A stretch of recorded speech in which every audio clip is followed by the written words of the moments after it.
So hello everyone. All India के सभी nursing paramedical वालों के लिए सीआरपीएफ स्टाफ नर्स व पैरामेडिकल परमानेंट भर्ती का अपडेट जारी हो चुका है। जी हाँ, बिल्कुल आपने सही सुना। खुद सीआरपीएफ ने नोटिफिकेशन आपका यहाँ पे जारी किया है।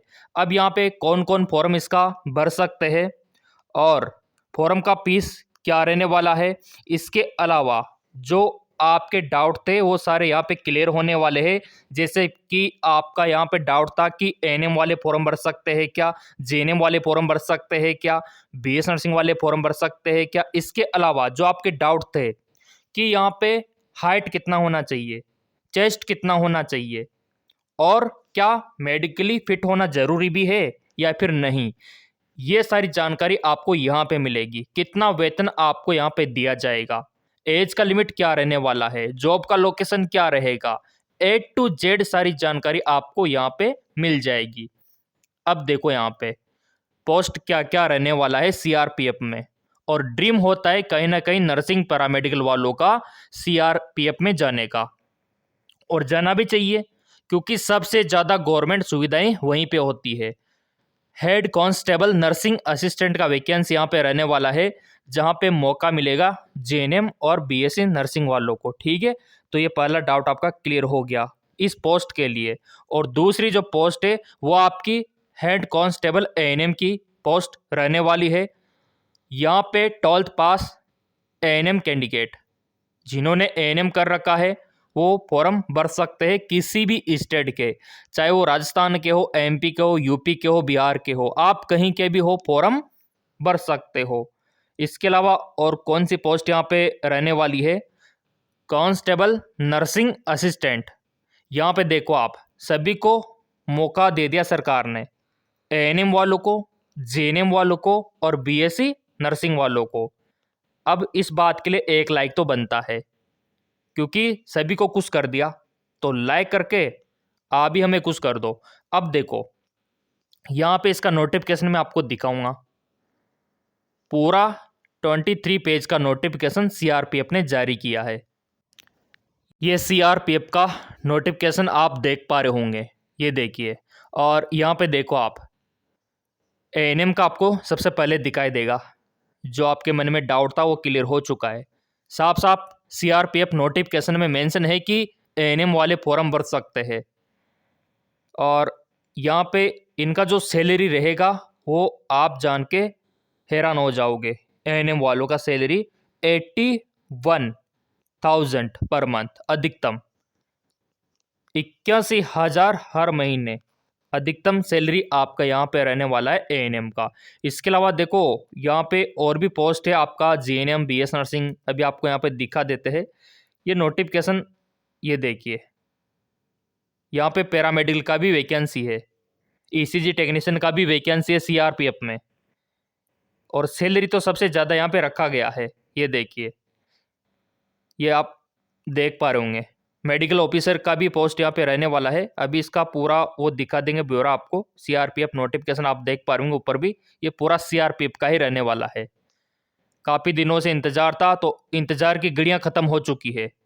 और मैंने तो पहले बता रखा था कि ये मार्च महीना बहुत अच्छा है आप लोगों के लिए, पहले बोल दिया था मैंने। सब्सक्राइब कर रखा है उनको पता है, जिन्होंने बेल आइकन प्रेस कर रखा है उनको पता है। और उनको तो हर एक वैकेंसी सबसे पहले मिलती रहती है सब्सक्राइब करने वालों को। अब यहाँ पे देखो फॉर्म का फीस क्या रहेगा वो भी देख लेते हैं, और फॉर्म आपको कब से भरना है वो सब आपको बताएंगे लाइव। अब यहाँ पे देखो किसकी कितनी वैकेंसी है। असिस्टेंट सब इंस्पेक्टर 210 वैकेंसी इस पोस्ट की रहने वाली है। ये भी शानदार पोस्ट है। और कौन कौन अप्लाई कर सकता है मैंने आपको पहले बता दिया चार्ट में। हेड कांस्टेबल नर्सिंग असिस्टेंट की 190 रहने वाली है। और हेड कांस्टेबल एएनएम का यहाँ पे देखो 3 पोस्ट रहने वाली है। और कांस्टेबल नर्सिंग असिस्टेंट का 768 768 वैकेंसी यहाँ पे रहने वाली है। तो देखो नंबर ऑफ वैकेंसी बहुत अच्छी है, और कहीं ना कहीं आपका सिलेक्शन इस बार यहाँ पे हो जाएगा। अब यहाँ पे बात कर लेते हैं CRPF nursing officer application fees, क्योंकि नर्सिंग ऑफिसर का भी पोस्ट इसमें रहने वाला है। अब देखो अनरिजर्व ओबीसी और AWS 1000 फॉरम फीस यहाँ पे रहेगा। और जो SC ST जो रिजर्व कैटेगरी में आते हैं उनका 500 रुपीज, मात्र 500 रुपये फॉरम फीस रहने वाला है। देखो ये एक परमानेंट भर्ती है तो उस हिसाब से ज़्यादा फॉरम फीस तो बिल्कुल भी नहीं है, क्योंकि अगर आपकी नौकरी लग गई तो सरकार यहाँ पे ANM वालों को 80,000 के लगभग पैसा दे रही है, 80,000 के समथिंग, ठीक है। और जो BS नर्सिंग वाले हैं, GNM वाले हैं, उनको लाख के ऊपर पैसा यहाँ पे दे रही है, 1,12,000। तो इसीलिए तो मतलब इसको सबसे ज़्यादा पसंद किया जाता है CRPF को। अब यहाँ पे बात कर लेते हैं CRPF nursing assistant age limit के बारे में कि आयु सीमा यहाँ पे क्या रखा जाएगा। तो मिनिमम आपका जो एज है 21 होना चाहिए और जो मैक्सिमम एज है आपका 30 से अबाव नहीं होना चाहिए। वैसे एज में आपको रिलैक्सेशन मिलेगा 5 साल का, जो रिजर्व कैटेगरी में आते हैं उनको, और जो OBC में आते हैं उनको 3 साल का मिलेगा। तो 33-35 तक भी आप फॉर्म भर सकते हो। एज लिमिट को लेके कोई भी दिक्कत आपको नहीं आने वाली। अब यहाँ पे ANM के अलावा जो स्टाफ नर्स की भर्ती है GNM BS नर्सिंग वालों के लिए, उनका भी सैलरी खुद आप देखो, यहाँ पे शॉक्ड हो जाओगे आप जान के।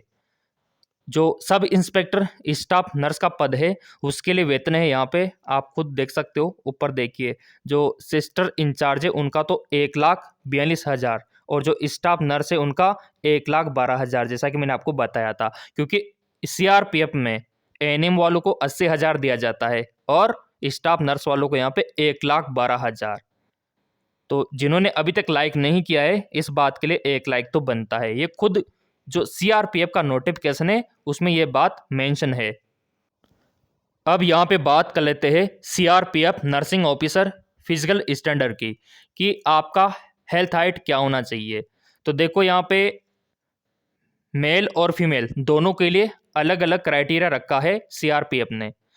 मेल की अगर मैं बात करूँ तो ये डिपेंड करता है आपकी कैटेगरी क्या है। अगर आप अनरिजर्व्ड SC ST OBC में आते हो तो सभी के लिए यहाँ पे फिक्स कर रखा है कि आपका जो यहाँ पे हाइट है वो होना चाहिए 170 सेंटीमीटर, ठीक है, 170 सेंटीमीटर। और चेस्ट की अगर मैं बात करूँ मेल के लिए तो यहाँ पे 80 सेंटीमीटर मिनिमम होना चाहिए सभी कैटेगरी वालों के लिए, खुद आप देख सकते हो।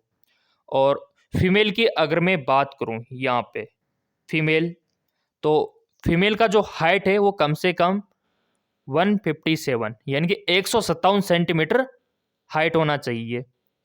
और चेस्ट की अगर मैं बात करूं तो फीमेल्स के लिए एप्लीकेबल नहीं है, सिर्फ और सिर्फ मेल के लिए है। तो ये आपका फिजिकल स्टैंडर्ड रहने वाला है। अब यहाँ पे बात कर लेते हैं सिलेक्शन प्रोसीजर क्या रहने वाला है। तो देखो आपका रिटन एग्जाम होगा यहाँ पे और डॉक्यूमेंट्स वेरिफिकेशन होगा और एप्लीकेशन आपके ऑनलाइन लिए जाएंगे, ठीक है। और जॉब का लोकेशन ऑल इंडिया में रहेगा और यहाँ पे आप देख सकते हो। अब बात करते हैं कि फॉर्म आपको कब से भरना है। ये वेबसाइट है, यहीं से आपको फॉर्म भरना होगा crpf.government.in और इसका सिलेबस भी आपको अभी दिखा देंगे। तो इसका जो सिलेबस है पहले वो कवर कर लेते हैं। ये आपका पूरा CRPF का सिलेबस। यहाँ पे देखो कंप्यूटर इन नर्सिंग, यहाँ से क्वेश्चन बनेगा। इन्वायरमेंटल हाइजीन यहाँ से बनेगा। Midwifery, gynaecological nursing, health education, community pharmacy, community health nursing, basic information of nursing subject और psychology, biochemistry, pharmaceutical chemistry, human anatomy physiology, nursing management, fundamental of nursing, mental health और drug store से question बनेगा। Microbiology से question बनेगा और ये सारे questions का MCQs हम फ्री में करवाएंगे। जिन्होंने सब्सक्राइब कर रखा होगा उनको तो पूरा अपडेट मिल ही जाएगा MCQs का। और वैसे टेलीग्राम चैनल भी बना रखा है जहाँ पे टेस्ट का सीरीज फ्री में आपको दे देंगे, कोई दिक्कत वाली बात ही नहीं है, पूरा टेस्ट का सीरीज आपको दे दिया जाएगा। और यहाँ पे CRPF का जो सिलेक्शन प्रोसीजर है मैंने आपको बताया, रिटन एग्जाम के माध्यम से रहने वाला है और डॉक्यूमेंट्स वेरिफिकेशन के माध्यम से रहने वाला है।